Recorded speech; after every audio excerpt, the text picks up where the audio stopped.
everyone, it's Emily, and today I'll be talking about how I would rebuild my JRPG Switch collection if I were to start from scratch today. So the Switch has a fantastic JRPG catalog, and my own collection has just been rapidly growing these past few years. So when it comes to curating your own Switch collection, there's a lot of different variables that come into play. The more obvious ones, of course, are you buy the games you like, especially from different franchises that you have either nostalgia for or you've come to enjoy in recent years. And the other major factors are price and availability. As many of us know, JRPGs are one of those genres that really spikes up in value over the years, in part due to scarcity as well as growing interest over time. With all that said, I think if I were to start over my Switch JRPG collection today, I would go about it a little bit differently than how I started it when I first started collecting for the Nintendo Switch. So I'm hoping this video would help give some insight to anyone who's interested in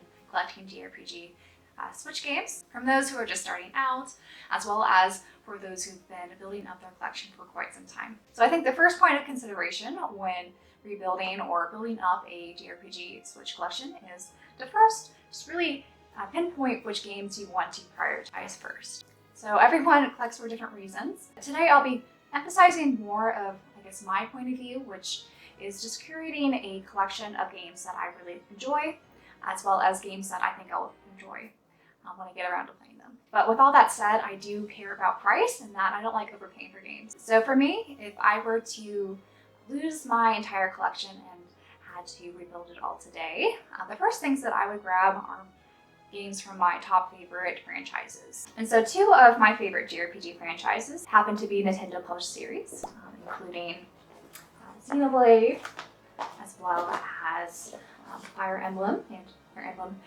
adjacent. So those are the first games that I would personally grab. And one of the nice things about Nintendo published games is that they don't actually go out of print, I found. Especially if the console is still alive and well, like Nintendo Switch is right now. I've made some videos in the past on this, but for Xenoblade Chronicles 2 as well as Torna, you can get reprinted games. I've had a lot of luck from the Canadian websites that go directly to Nintendo and request reprints, which Nintendo always seems to accommodate. So you can still get these at retail price and not pay the ridiculous prices you sometimes see on eBay and whatnot. And also when it comes to Nintendo, you have Pokemon. These are two of the Pokemon games that I have currently. There are more coming out, and I did lend Arceus to my brother, so that's somewhere. But these are still very readily available, though the DLC version of Sword and Shield is becoming harder to find. So if you really want to have the DLC on the cart, I do recommend picking this up sooner rather than later. So once I grab games from my favorite franchises like Xenoblade and Fire Emblem, the next thing I would put into consideration is pick up titles from companies that are known to not release a lot of copies in their production runs. So I would say one of the infamous companies for this is NIS America. They happen to publish another one of my favorite franchises, the Trails series.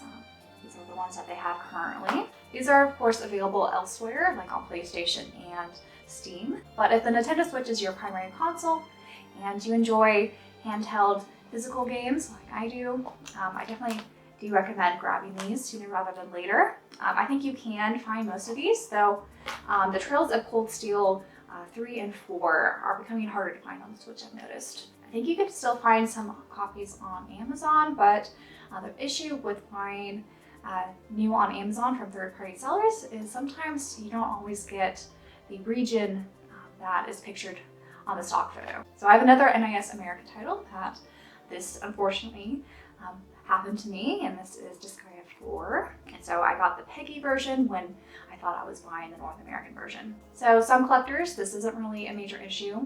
I personally don't like how this text is aligned on the spines differently for the North American and PEGI regions. So that's just a little nitpick thing when it comes to displaying your games on your shelves. And sometimes the DLC is not compatible across regions, so it could get a little bit tricky if you really want the DLC. But if this is a non-issue, that makes this a lot easier. There's some more Falcom games that I highly recommend you pick up for JRPGs. That is the Ys series, so I have 8 and 9 here. 9 is the recent Ys game, and it's much easier to find nowadays, mostly because of the performance isn't as great on the Switch compared to the PS4. So I think that's why this is a bit easier to find. This copy of Xseed I actually got during one of the reprint sales that NIS America had on their website. And so they actually released a survey earlier this year asking which games people would be interested in reprints of. So they sometimes do this for popular titles, but with NIS America, it's not guaranteed that all their titles will get reprints, even if there's demand for them. For example, these are both very hard to find nowadays, the Lines Alive HD and the Globe Effect 2. When it comes to the more niche JRPGs that NIS America does offer, you probably want to scoop these up sooner rather than later. They do sometimes get discounted in sales because they're not as popular as the major titles, but you don't want to be stuck in a situation where you wait too long for a really deep discount and then it becomes almost impossible to find. So definitely be cautious when playing that game. And then I have a few other NIS America titles that I think are worth getting. Langrisser 1 and 2. This was another one that I picked up during the reprint sale. So I don't know if they'll reprint more copies of this because it is harder to find. But if you like Fire Emblem, you'll probably like this. And then I have 2 other of the Disgaea games, as well as God Wars, which is another tactical RPG game. And it's available on a lot of other consoles if you don't want it for the Switch necessarily. I have a few other niche NISA JRPGs, including Crystar here, which was first released on the PS4, but earlier this year they released the Switch version, as well as these Fallen Legion games. So I think out of all the NISA games, the ones to pick up that I think are readily available right now, but might be harder to come by in the future, is Trails from Zero, as well as Crystar here. So earlier I mentioned that there are 2 mainline Enix games that are available on the Switch that I recommend picking up.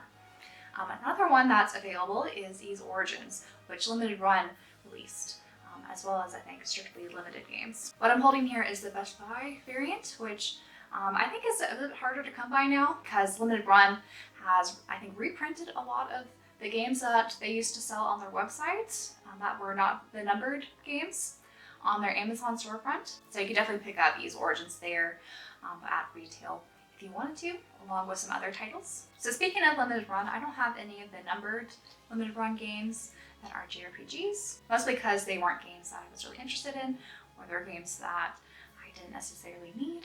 But they used to distribute some Idea Factory games on their website that I picked up that I believe are now also available on their Amazon storefront, including Death End Request 1 and 2, as well as Dragon Star Vernier. With Idea Factory, they're another publisher that it's a little unsure whether or not they'll reprint them or not, so I would lean towards being a little bit cautious with them as well. So another publisher that I don't think is really known for doing reprints too often is Xseed.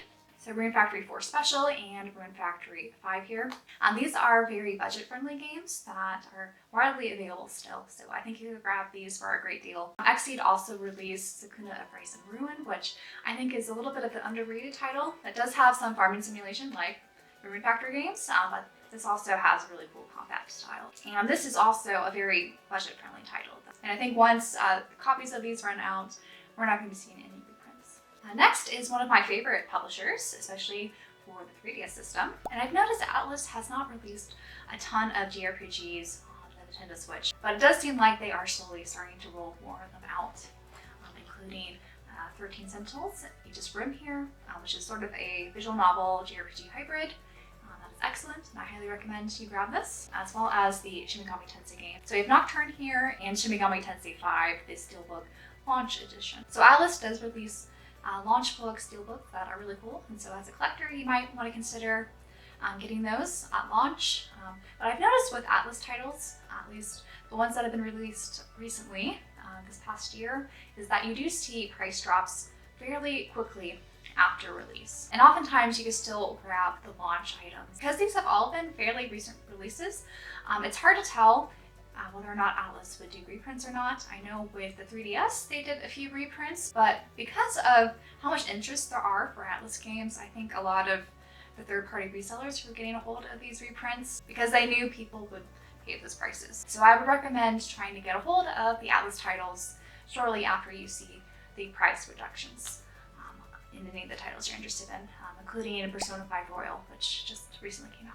And so ATLUS is actually now part of SEGA, and I do have this one SEGA game. SEGA's weird in that they haven't ported a lot of their JRPGs over to the Switch for whatever reason. But they did do Valkyria Chronicles 4 here. And this was a fairly early Nintendo Switch game as well. And I think it's become a bit trickier to find, at least the North American version. So this is one that I would recommend you grab sooner rather than later. So next up, I'm going to talk about Koei Tecmo. And so they are known to publish a bunch of the Gust games, including the Atelier series. So I have quite a few Atelier games here. So I have Lula, the 2 Ryza games, which are amazing. I highly recommend these. Sophie 2. And they also have a few Asian English exclusive games, including the trilogy packs for both the Atelier Dusk series here and not shown is the Mysterious trilogy. Gust also makes the Blue Reflection series, so I have Blue Reflection 2 here. And when it comes to reprints, I've noticed that Koei Tecmo is very selective in which ones they would reprint. In particular, when we talk about the first Ryza game, so you see here I do have the Peggy version, because at the time I didn't know if they were going to reprint the North American copy, which was going for well over $100. But because of the growing demand in the Atelier series, I think at least Ryza in particular, there should be no problem finding North American copies of this game. These two, on the other hand, are not as popular, sadly. So you might want to consider getting these sooner rather than later before they become a bit more scarce, because they don't really have the same popularity as Ryza has. So I don't really see Koei Tecmo reprinting these. Similarly, I don't think we'll be seeing reprints for Blue Reflection 2, mostly because this hasn't been a really popular franchise out here in the West. And bearing in mind, the first game that was released on the PS4 has skyrocketed in value because of just how niche and low print that game was. I don't think Blue Reflection 2 is quite as low print, so I don't think this game will be hugely expensive in the future, but I think it will be harder to get a hold of, especially if you want it around retail. So it does a lot of anime JRPG games for the Switch. I haven't personally played them, but I do know that there's some very popular titles like Attack on Titan 2, which did see a recent reprint that Video Games Plus was offering in limited quantities. I think they'll have another reprint run that'll be available in January for those interested in that. You might want to stalk their social media sites to grab a copy. I think a lot of the anime games don't get reprints and they are popular, so you might want to snatch those up sooner rather than later if they're something you really want in your collection. Alright, so I'm going to go over some one-offs or very small distribution companies that do JRPGs. First, I'm going to talk about Chucklefish, which is not a Japanese company.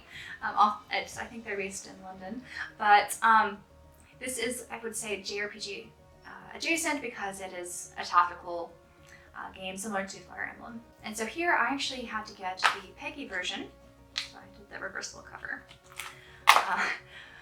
because the North American copies ran out of print, and I don't really see Chucklefish reprinting this game. So if you are a strategy RPG fan, you might want to consider picking this up before it gets a bit harder to find even the Peggy versions. Since from my experience, it seems like the North American editions always run out before the Peggy versions do for most games. Next, I have a couple PM Studio games. These are more strategy RPGs, so that's a genre I really like to collect for. And I actually haven't tried these out yet, but they do these Mercenaries games, and the Saga in particular, I believe, got a reprint. But it's hard to say after this current reprint goes out of stock whether or not they'll reprint it again, especially if they're going to be moving on to other games. And I did grab this one as well, and they had a few others that were, I think, exclusively distributed through limited run games, so in very low quantities. So it's hard to say if those would be reprinted or not.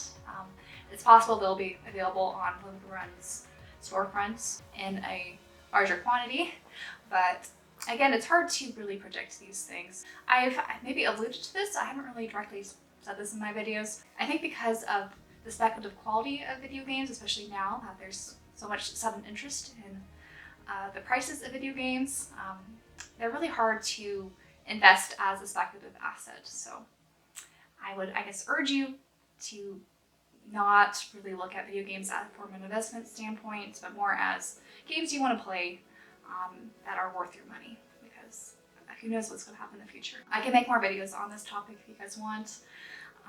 It might be a downer for those who like the idea of their collections being worth a lot of money in the future, but that's just sort of my viewpoint when it comes to speculative assets. And then next, I wanted to talk about Capcom in this section, mostly about Monster Hunter Stories 2.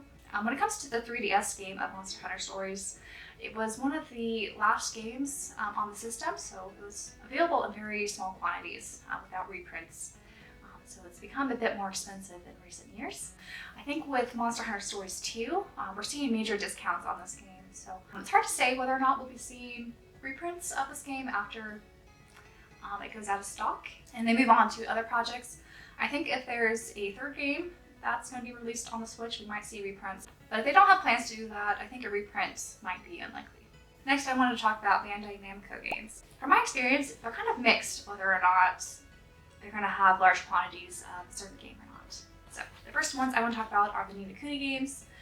These you could find very cheap. And it seems like that they printed a bunch at launch and then really just slashed prices these past years. So it's very easy to find both of these for under $20, if not less, during, for example, Black Friday sales. This is very much a popular series, so I don't see these going out of print anytime soon. But I think when it comes to Bandai Namco, when they start slashing prices like that, trying to get rid of their stock, I think that's an indicator that they probably won't reprint it after they're gone.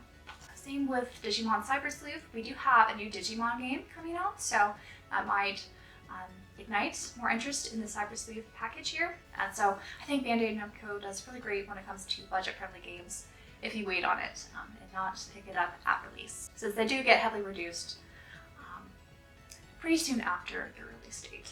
They also publish the Tales of games, including Vesperi here, which I think is fairly common to get nowadays. And with Tales of Symphonia coming out, I imagine there'll be renewed interest in Vesperi here, so they may or may not do reprints. Now finally, I'm going to end with Square Enix, which is a mega powerhouse when it comes to JRPGs. And they're definitely a publisher that does reprints, especially for their popular titles. So I think they are a publisher that you don't have to worry too much about games becoming harder to find. But there are a few select titles that you might be a little bit cautious about because they're a little bit on the lower end of the popularity scale and may not have priority when it comes to reprinting. Starting off with Final Fantasy, I think both 10 and 10.2 as well as 12 here are very easy to find and very easy to pick up for under $20. The thing with 10 here is that 10.2 is download code only. I believe there was an English Asian edition that had both games on the cart that is out of print, and I haven't seen it reprinted at all. So if you ever see that in the wild, you might want to snatch it up. But I don't think they have plans to reprint that version because of just how widely available the other region versions are. Some other popular titles that I think you could get for very good prices. I've noticed similar to ATLUS, that's where Enix likes to drop their prices, say a month or two after launch, and so it's really easy to pick them up for really cheap deals, including Bravely Default 2. And there are rumors that the 3DS games are going to be remade on the Switch, so that might spark some more interest in Bravely Default 2.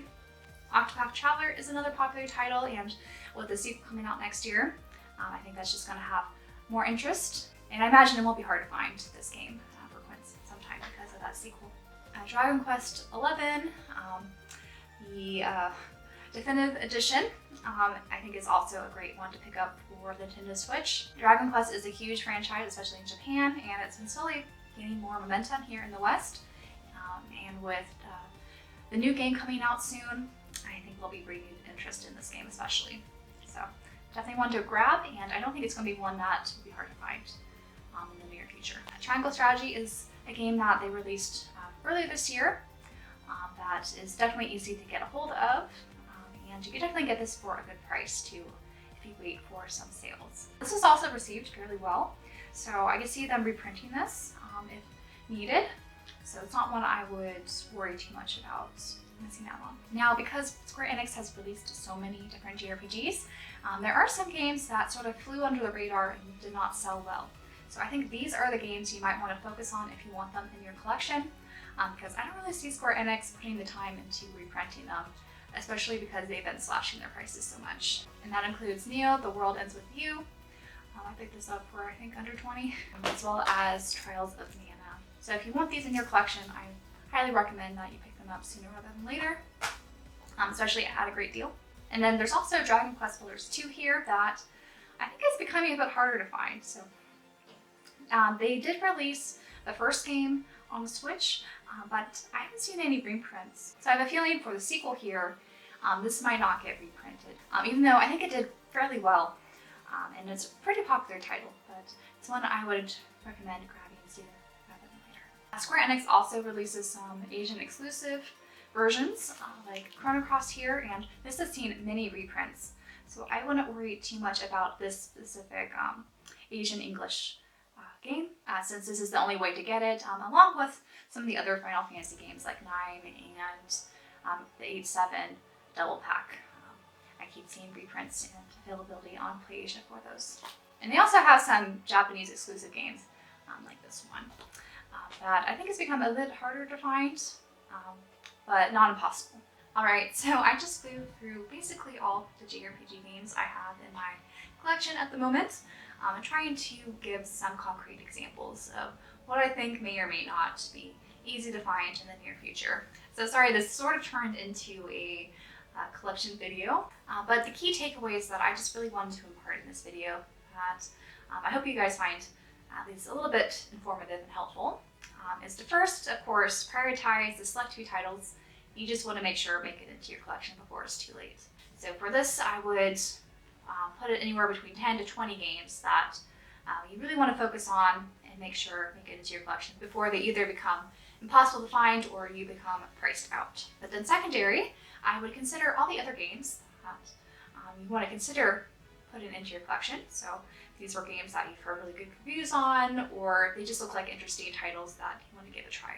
I would prioritize which games you think may have really short runs of and come out of print really quickly. So the publishers I think to really look out for are NISA America, especially the more niche titles, not from major franchises like Falcom, or they also work with Koei Tecmo in releasing a lot of the Atelier games as well in those limited edition boxes. And I'm realizing I didn't even talk about limited editions, which are things to consider when building up your collection. My advice is to just limit this to a few franchises or sub-games, and not go too crazy on them because they are rather bulky and they do get expensive. So it's best to maybe pre-order a few of these a year or whatever works with your budget. But pre-ordering I think is essential because a lot of titles just run out really quick, especially after launch, and the reviews start trickling in, and when you get really highly reviewed games that have limited editions that were first kind of under the radar, they usually get snatched up by collectors and as well as resellers. But yeah, I think after NISA America, a lot of the other publishers have a bit of a spectrum of whether or not they stock a certain game in high quantities or not, or are willing to do reprints. So definitely kind of weigh in those factors when determining when to add some games to your collection or not. But yeah, quickly I will just kind of, I guess, share what 20 games that I think are essential in my collection that I would prioritize first, and leave you off of that just as an example. So this is of course tailored to my taste, but these are, I think, the 20 games that I would definitely prioritize first if I were to rebuild my collection. So hopefully they'll give you guys some insight or recommendations if they're titles that you haven't considered yet, and just kind of help you think about how you want to go about building your collection today, either expanding it or starting it if you're new to JRPG collecting. Alright, so narrowing these down to just 20 games was difficult, but I think these are the 20 games I would focus on when restarting my collection over again.